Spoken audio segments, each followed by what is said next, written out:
Hello friends, स्वागत है आप सभी का आपके अपने YouTube channel AD Aditya classes पे। आज हम बात करेंगे राजस्थान पुलिस, पटवार और रेलवे को ध्यान में रखते हुए साइंस के एक बहुत ही मोस्ट इम्पोर्टेंट टॉपिक पर। और अब जो क्लासेज आएगी वो नेक्स्ट एग्ज़ाम को देखते हुए जो इम्पोर्टेंट टॉपिक है उन्हीं पर आएगी। तो सभी क्लासेज अब आपके लिए मोस्टली क्लासेज ही यहाँ पे लगाई जाएगी। तो आज की जो क्लास है धातु के बारे में है। जो धातु एक केमिस्ट्री का चैप्टर है, इससे सीधे ऑनलाइनर क्वेश्चन बार बार एग्जाम में किए जाते रहे हैं और नेक्स्ट एग्जाम में भी ज़रूर होंगे। जैसा कि आप सभी को पता है, राजस्थान पुलिस की डेट आ चुकी है और वो नवंबर में एग्ज़ाम है। तो नवंबर में एग्ज़ाम है, 6, 7 और 8 नवंबर को 3 दिन में एग्ज़ाम करवाएगा बोर्ड। तो उसके लिए तो बहुत ज़्यादा इंपॉर्टेंट टॉपिक है ये, क्योंकि काफ़ी बार यहाँ से क्वेश्चन उसमें आए हैं और आते रहेंगे। तो जो धातु वाला चैप्टर है उसके जो भी मोस्ट इंपॉर्टेंट क्वेश्चन है वन लाइनर, उन सभी पे बात करते हैं।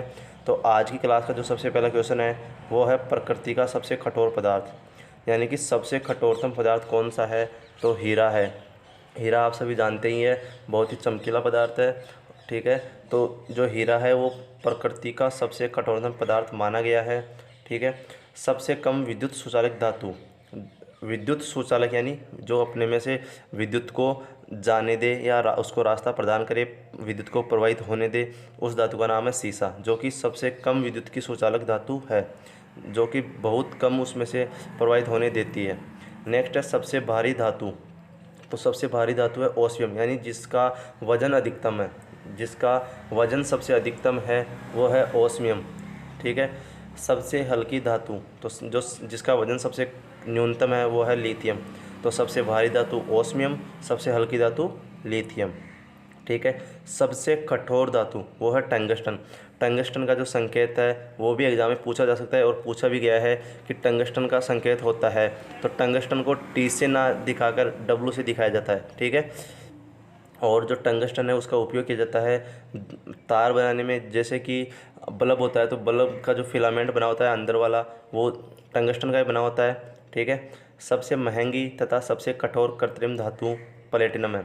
सबसे महंगी भी और सबसे कठोर कृत्रिम, जिसको कृत्रिम रूप से मानव ने बनाया है, और जो सबसे महंगी है उस धातु का नाम है प्लेटिनम। नेक्स्ट है सफ़ेद सोना या एडम उत्प्रेरक किसे कहते हैं? तो सफ़ेद सोना या एडम उत्प्रेरक प्लेटिनम को ही कहा जाता है।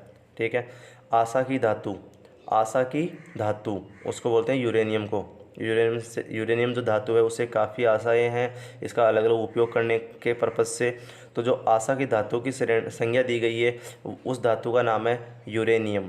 ठीक है, भविष्य अथवा रणनीतिक धातु, भविष्य अथवा रणनीतिक धातु, इसका मतलब हुआ कि एक तो भविष्य में जिसको यूज किया जाएगा तथा एक जिसको रणनीतिक यानी युद्ध में भी प्रयोग किया जा सकता है, उस धातु का नाम है टाइटेनियम।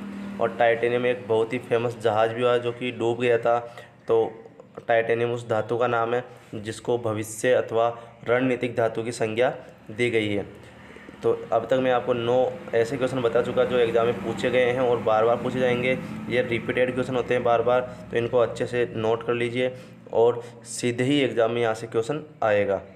ठीक है, तो अब हम नेक्स्ट बात करेंगे कि जो अपना 10वां पॉइंट है कि अब उसमें किसके बारे में क्या है। तो जो अपना नेक्स्ट टॉपिक है उसके अकॉर्डिंग 10वां पॉइंट है मानव द्वारा प्रयुक्त प्रथम धातु कौन सी है। तो जब मानव का उद्य विकास हुआ, मानव ने वस्तुओं को पहचानना शुरू किया, आग का आविष्कार किया, पहिया बनाया, उसके बाद में तब उसने जो सबसे पहली बार धातु का उपयोग किया था तो उस समय उसको केवल तांबा के बारे में पता था और कॉपर धातु का उसने सबसे पहले प्रयोग किया है। तो मानव द्वारा प्रयुक्त प्रथम धातु कौन सी है? तो वो तांबा है। सिक्का अथवा मुद्रा धातुएं, यानी कि जिनसे सिक्का बनाया जाता है, मुद्राएं बनाई जाती है, तो वो 3 धातुएं। सोने के सिक्के भी बनाए गए हैं, चांदी के सिक्के भी बनाए गए हैं और तांबे के सिक्के भी बनाए गए हैं। ठीक है, तो सिक्का अथवा मुद्रा धातुएं 3 है, सोना, चांदी, तांबा। सर्वाधिक प्रत्यास्थ धातु वो है इस्पात, यानी कि जिसको हम विरूपण बल भी लगा दे तो वो अपने उस बल को हटाने पे वापस अपने रूप में लौट आती है, उसको बोलते हैं प्रत्यास्थता। तो वह कौन सी है? तो उस धातु का नाम है प्रत्यास्थ धातु। कौन सी है? इस्पात। ठीक है, वाष्पशील धातु, तो वाष्पशील धातुएं हैं 3, जस्ता, कैडमियम, पारा, यानी कि यह वाष्प बनकर उड़ जाती है, जस्ता, कैडमियम, पारा। द्रव अवस्था में पाई जाने वाली धातुएं, यानी कि जो तरल रूप में भी आपको मिल सकती है, वो है पारा, गैलियम, सीजियम। पारा, गैलियम, सीजियम 3 ऐसी धातुएं हैं जो आपको तरल अथवा द्रव अवस्था में मिल जाएगी। नेक्स्ट है चाकू से काटी जा सकने वाली धातुएं, यानी कि जिनको हम चाकू से आसानी से काट सकते हैं वो धातुएं कौन सी है? तो लिथियम है, सोडियम है और पोटेशियम है। लिथियम को आपको सबको पता ही है, सबसे हल्की धातु है आवर्त सारणी की, ठीक है। और जो सोडियम और पोटेशियम है, इन तीनों को हम चाकू से काट सकते हैं, यानी कि ये है ना तरल अवस्था में तो नहीं होती, लेकिन हाँ हम इनको आसानी से उसकी सहायता से, चाकू की सहायता से काट सकते हैं।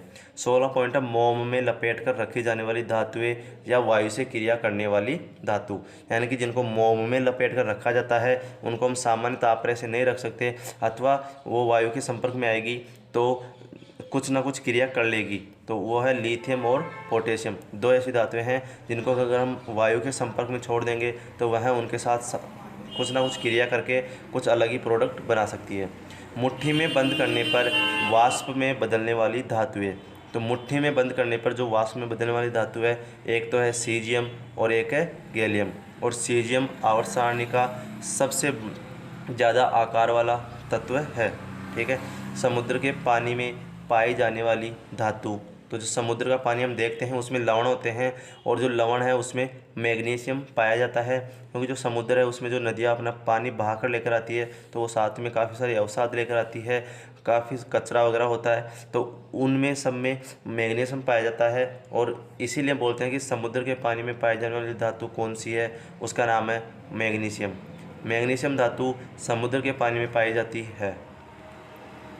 नेक्स्ट है पृथ्वी की सतह पर सर्वाधिक मात्रा में पाई जाने वाली धातु। जो पृथ्वी की सतह है उस पर सर्वाधिक मात्रा में जो पाई जाती है उस धातु का नाम है एल्यूमिनियम, यानी कि जो सबसे पहले प्रयुक्त की थी मानव ने वो थी तांबा। और पृथ्वी की जो सतह है वो परपटी है, उस पर सर्वाधिक मात्रा में पाई जाने वाली धातु जो कि जिसके भंडार सबसे ज़्यादा है वो है एल्यूमिनियम। हम देखते हैं एल्यूमिनियम के तार वगैरह बनाए जाते हैं, बर्तन भी बनते हैं और भी काफ़ी जगह उसका उपयोग किया जाता है। तो वह एकमात्र ऐसी धातु है जिसका सबसे ज़्यादा भंडार है पृथ्वी की सतह पर। मानव द्वारा सर्वाधिक प्रयुक्त की जाने वाली धातु, तो जो मनुष्य है वो सबसे ज़्यादा उपयोग करता है लोहे का। देखिए 3 क्वेश्चन अलग अलग। मानव द्वारा प्रयुक्त पहली धातु तांबा, सबसे ज़्यादा प्रयुक्त की जाने वाली धातु लोहा। हम देखते हैं लोहे के हम किवाड़ बनाते हैं, रेलिंग वगैरह बनाते हैं, पाइप बनाते हैं, तार भी बनाते हैं, काफ़ी जगह उसका उपयोग होता है। तो जो सबसे ज़्यादा प्रयुक्त की जाने वाली धातु है वो तो है लोहा, और मानव के रक्त में भी लोहा धातु ही पाई जाती है, ठीक है। और पृथ्वी की जो सतह है उस पर सर्वाधिक भंडार किस धातु के हैं, तो वो है एल्यूमिनियम। मानव के रक्त में लोहा धातु पाई जाती है जो कि मानव रक्त के हीमोग्लोबिन में उपस्थित होती है, ठीक है। मिट्टी के तेल में रखे जाने वाली धातु, तो मिट्टी के तेल में रखा जाता है सोडियम को, क्योंकि जब यह वायु के संपर्क में आ जाएगी तो यह जलने लगता है। जब सोडियम वायु के संपर्क में आता है तो यह जलने लगता है, इसलिए इसको मिट्टी के तेल में रखा जाता है, ठीक है। नेक्स्ट है हीमोग्लोबिन में कौन सी धातु पाई जाती है, तो हीमोग्लोबिन मानव रक्त में पाया जाता है। और मानव रक्त में मैं आपको पहले ही बता चुका कि इसमें लोह धातु पाई जाती है, मैंने अभी भी बताया है। और अपनी जो पिछली क्लासेज हुई है मानव रक्त पे 2 पार्ट में मैंने क्लास करी थी, आधे घंटे की, यानी 1 घंटे में पूरा रक्त का टॉपिक मैंने करवाया था। तो उस टॉपिक में मैंने बताया था कि मानव रक्त में पाया जाता है हीमोग्लोबिन, और हीमोग्लोबिन में पाई जाती है लोह धातु। तो सीधा क्वेश्चन आता है कि मानव रक्त में कौन सी धातु पाई जाती है, तो आपको आंसर करना होता है लोह धातु पाई जाती है। अगर मानव रक्त में भी किस पार्ट में पाई जाती है तो फिर वहाँ पे बताना होता है हीमोग्लोबिन, ठीक है। हीमोग्लोबिन में भी हिमरंजक पाया जाता है और वहाँ पे पानी वगैरह पाया जाता है, ठीक है। पेड़ पौधों की पत्तियों में कौन सी धातु पाई जाती है, काफ़ी बार बहुत ही ज़्यादा इंपॉर्टेंट क्वेश्चन है ये, तो काफ़ी बार पूछा गया है। और हीमोग्लोबिन वाला भी पूछा गया है कि कौन सी धातु पाई जाती है, ये दोनों बहुत बार पूछे गए हैं। और इंसुलिन हार्मोन तो आपके नेक्स्ट एग्जाम राजस्थान पुलिस के तो बहुत ज़्यादा इंपॉर्टेंट है, ये क्वेश्चन आपको देखने के लिए वहाँ पे मिल सकता है 100%, ठीक है। तो पेड़ पौधों की जो पत्तियाँ होती है उनमें पाया जाता है मैग्नीशियम धातु। मैग्नीशियम आपके पहले भी आया था, समुद्र के पानी में भी पाया जाता है और पेड़ पौधों की पत्तियों में भी मैग्नीशियम ही पाया जाता है। बात करें इंसुलिन हार्मोन की, तो इंसुलिन हार्मोन में पाया जाता है जिंक। इंसुलिन हार्मोन में पाया जाता है जिंक, बहुत मोस्ट इंपॉर्टेंट टॉपिक है, स्टार लगा लेना कि इंसुलिन हार्मोन में कौन सी धातु पाई जाती है, उस धातु का नाम है जिंक। ठीक है। नेक्स्ट है प्रकाश विद्युत सेल में कौन सी धातु पाई जाती है। प्रकाश विद्युत सेल तो उसमें पाई जाती है सीजियम धातु, ठीक है। तो प्रकाश विद्युत सेल में कौन सी धातु पाई जाती है, यह क्वेश्चन एग्जाम में आएगा तो आपको करना है सीजियम। और मैं बता चुका आवर्त सारणी का अधिकतम आकार वाला कौन सा तत्व है, तो वो भी सीजियम ही है, ठीक है। पटाखों की रोशनी का लाल रंग, हम है ना जब दीपावली के अवसर पर पटाखे छोड़ते हैं या किसी खुशी के अवसर पर शादी समारोह पर हम जब पटाखे छोड़ते हैं तो हम देखते हैं कि पटाखों से दो प्रकार की रोशनी निकलती है। केवल दो ही प्रकार की रोशनी निकलती है, एक निकलती है लाल, दूसरी निकलती है हरी। तो इन दोनों रोशनियों के निकलने का कुछ कोई ना कोई तो कारण होगा, ऐसे तो निकलेगी नहीं। पीली भी निकल सकती है, नीली भी निकल सकती है, तो वो लाल ही क्यों निकलती है और हरी ही क्यों निकलती है, तीसरी रंग की क्यों नहीं निकलती, या फिर लाल रंग निकलने का भी प्रॉपर कोई तो कारण होगा। ऐसे नहीं कि हर बार हरा रंग ही निकले या हर बार लाल रंग ही निकले।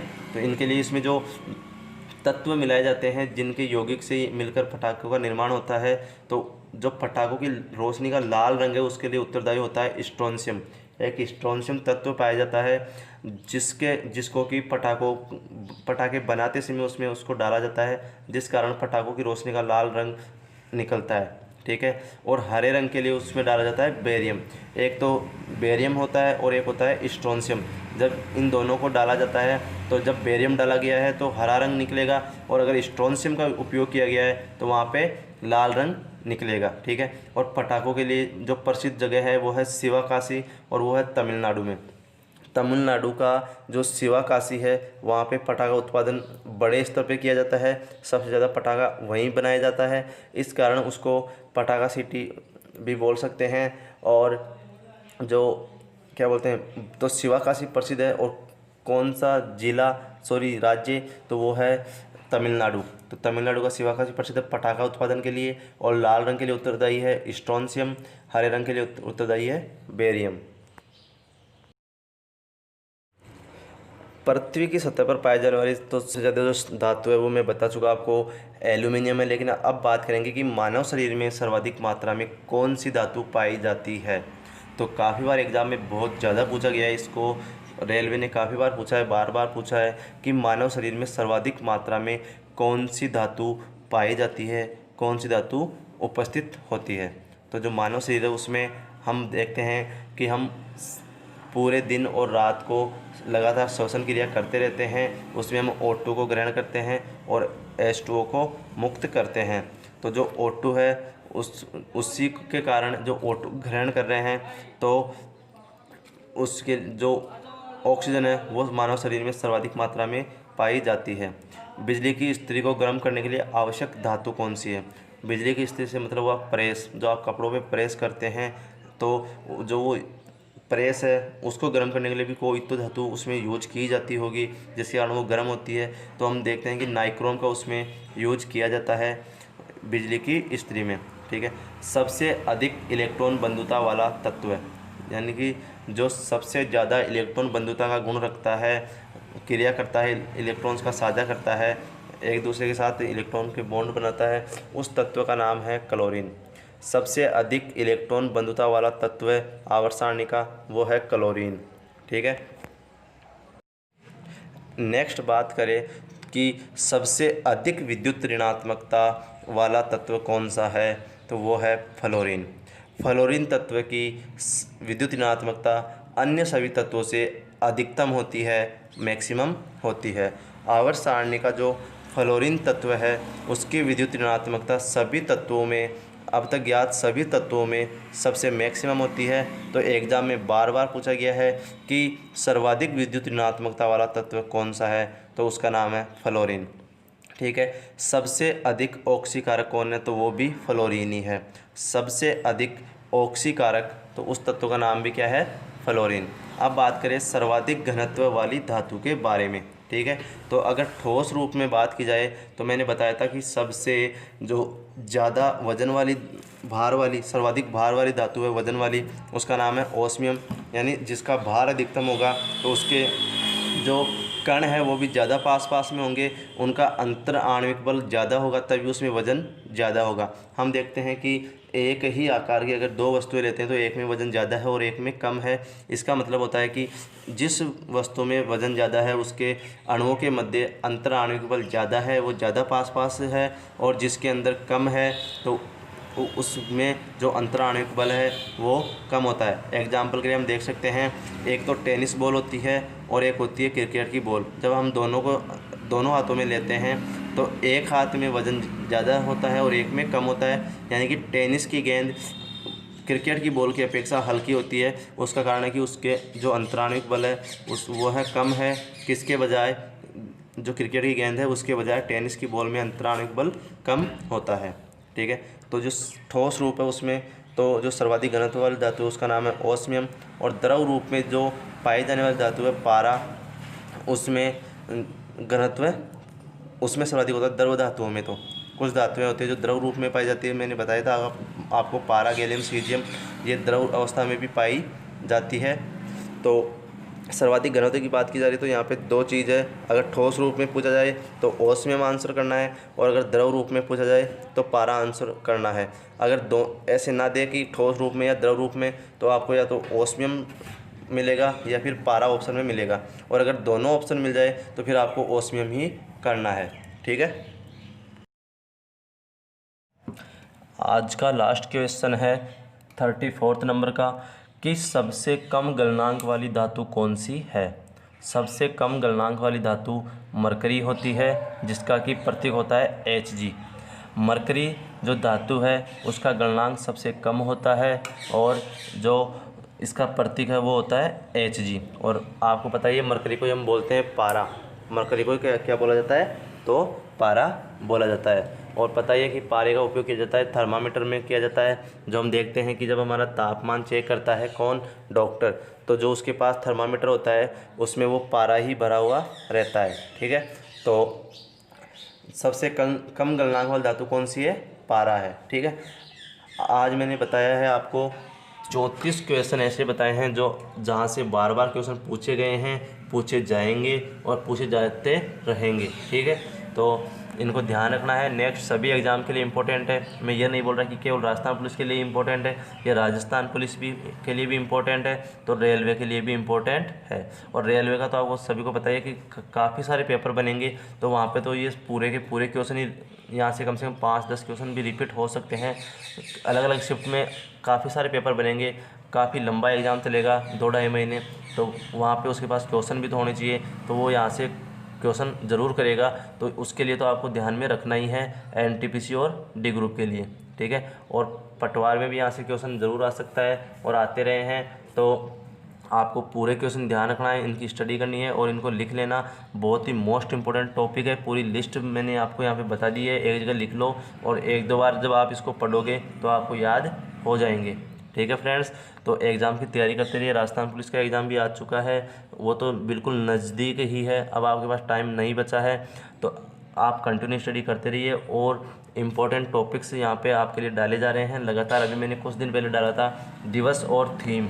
ठीक है, तो मैं बता चुका और बार बार बताता रहा हूँ पिछले जनवरी से मैं कि आजकल एग्ज़ाम में डेट तो बहुत कम पूछता है, लेकिन उसकी थीम ज़रूर पूछता है। तो मैंने थीम और डेट दोनों वहाँ पे डाली है। पूरा वीडियो देखना, ज़्यादा लंबा वीडियो नहीं है, 8-10 मिनट का वीडियो होगा मैक्सिमम। और उसमें मैंने जनवरी 2020 से लेके अगस्त 2020 तक के जितने भी मोस्ट इम्पोर्टेंट दिवस थे और उनकी थीम थी वो सभी वहाँ पे मैंने बताया है, तो आप उसको देखिए, बहुत ज़्यादा इंपॉर्टेंट है। आपको अगर वहाँ से क्वेश्चन देखने के लिए नहीं मिले तो आप है ना चैनल को अनसब्सक्राइब कर देना चाहिए। ठीक है, लेकिन एक बार उसको पढ़ना और एग्ज़ाम देना, उसके बाद में बताना कि वो आपके लिए इम्पोर्टेंट थे या नहीं थे। ठीक है फ्रेंड्स, थैंक यू, और चैनल को लाइक, शेयर और सब्सक्राइब करते रहना। ठीक है फ्रेंड्स।